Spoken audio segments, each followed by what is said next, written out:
Ya, Bapak Ibu, teman-teman sekalian, kita ketemu lagi dalam episode Renungan Sebutir Debu. Pada saat ini saya ingin mengajak teman-teman sekalian kita sama-sama merenungkan tentang penderitaan. Begitu banyak penderitaan yang kita alami sebagai manusia di dunia ini. Seringkali kita tidak mengerti mengapa kita harus mengalami penderitaan, ya.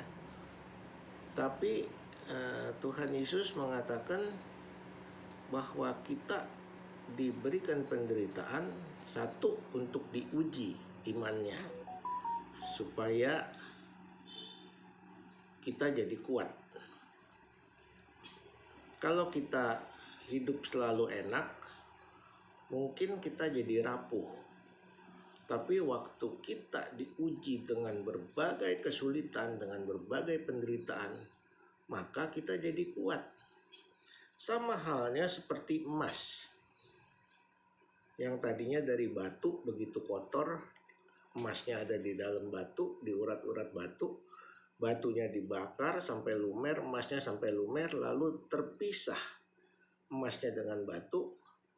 Setelah terpisah dimurnikan lagi, dibakar lagi sampai menjadi emas murni.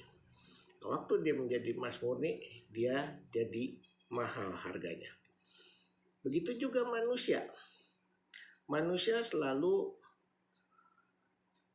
karena sudah jatuh dalam dosa, selalu manusia mengukur segala sesuatu dengan rasionya, dengan otaknya, dengan logikanya.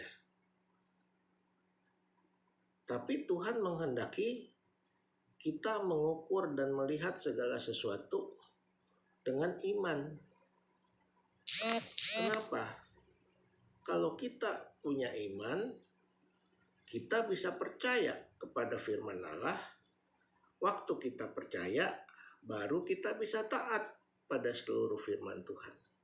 Waktu kita taat, maka kita akan melakukan firman Tuhan dalam hidup kita, sehingga perbuatan yang kita lakukan itu akan sama dengan iman kita. Ya, iman baru kita bisa percaya. Setelah percaya baru kita bisa taat. Waktu kita taat baru kita bisa lakukan segala perintah Tuhan.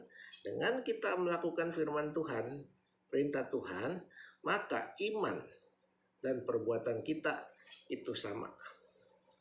Waktu iman dan perbuatan sama, itu menyenangkan hati Tuhan.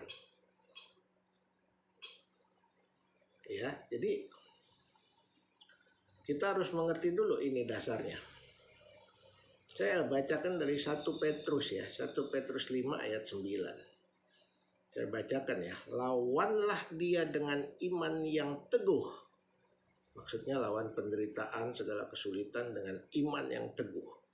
Sebab kamu tahu bahwa semua saudaramu di seluruh dunia menanggung penderitaan yang sama. Nah, Bapak Ibu, dalam 1 Petrus dikatakan kita harus punya iman yang teguh, supaya kita bisa menang melawan keinginan daging kita yang sudah jatuh dalam dosa. Seringkali kita tidak kuat untuk melawan keinginan daging. Keinginan daging kita adalah kenikmatan daging, kenikmatan mata, kenikmatan lidah. Ya. Kenikmatan mata, lihat barang bagus, pengen beli.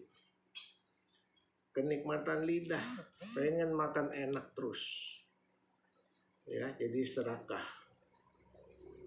Kenikmatan badan, jiwa, ingin status sosial yang bagus, ingin dihormati. Ya. menganggap kita hebat, menganggap kita suci, menganggap kita berkuasa, dan lain sebagainya. Itulah keinginan daging yang harus kita lawan. Waktu kita melawan keinginan daging kita, pasti kita menderita. Kenapa kita menderita? Karena yang tadinya kita kepengen mengingini harta orang lain, misalnya ada tetangga naik Mercy, kita kepengen naik Mercy, pengen punya Mercy. Ada tetangga punya rumah bagus, kita kepengen punya rumah bagus. Ada tetangga yang pamer kekayaan dengan membeli mobil-mobil mewah, kita juga kepengen lakukan itu. Akhirnya apa? Kita mau melakukan dosa. Apa dosanya? Korupsi. Korupsi, peras orang, mungkin jadi merampok, mungkin jadi menipu, dan lain sebagainya. Padahal korupsi, curi, menipu, segala macam, iri hati pun sudah dosa. Disinilah letaknya penderitaan kita.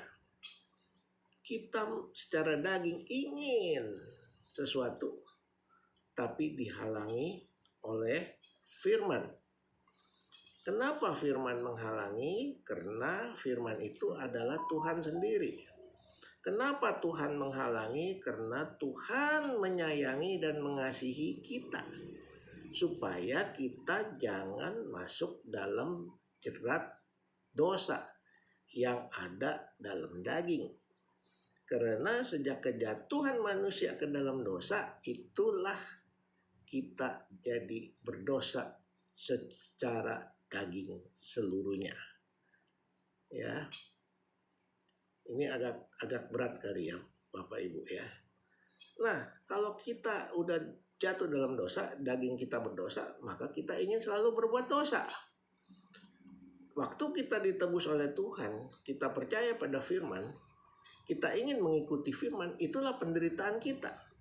Kita harus menolak keinginan daging kita. Kita harus jangan hidup dalam daging, kata Tuhan. Tuhan bilang, aku roh, barang siapa menyembah aku harus menyembah di dalam roh. Disinilah penderitaannya. Menyembah Tuhan dalam roh artinya tidak menyembah Tuhan dalam daging. Tidak menyembah Tuhan dalam daging artinya tidak boleh menuruti keinginan daging, kenikmatan daging. Menyembah di dalam roh artinya mengikuti kehendak Tuhan. Nah, kita hidup di dalam daging tapi harus mengikuti kehendak Tuhan. Inilah penderitaan manusia. Jadi Bapak Ibu, teman-teman, mari kita percaya 100% kepada Tuhan. Cuman satu-satunya jalan adalah beriman. Waktu kita beriman, maka kita akan bisa percaya. Waktu kita percaya, kita bisa taat. Waktu kita taat, kita bisa melakukan segala kehendak Tuhan di dalam pimpinan Roh Kudus. Waktu kita bisa hidup di dalam pimpinan Roh Kudus, maka kita bebas merdeka dari ketakutan, dari keserakahan, dari iri hati, dendam, dengki, iri, dan sebagainya. Inilah yang Tuhan katakan, kita semua sama-sama menderita. Menderita untuk apa? Untuk melepaskan diri dari daging, ikut tuntunan Roh Kudus, Roh Tuhan. Sampai di sini dulu Bapak Ibu, teman-teman sekalian. Nanti kita sambung lagi di episode berikutnya. Jangan lupa klik subscribe dan share kemana-mana supaya makin hari makin banyak orang yang mengerti dan paham firman Tuhan. Sedikit demi sedikit, pasti lama-lama jadi bukit. Ya, ingat, klik subscribe, share. Sampai ketemu lagi di episode berikutnya.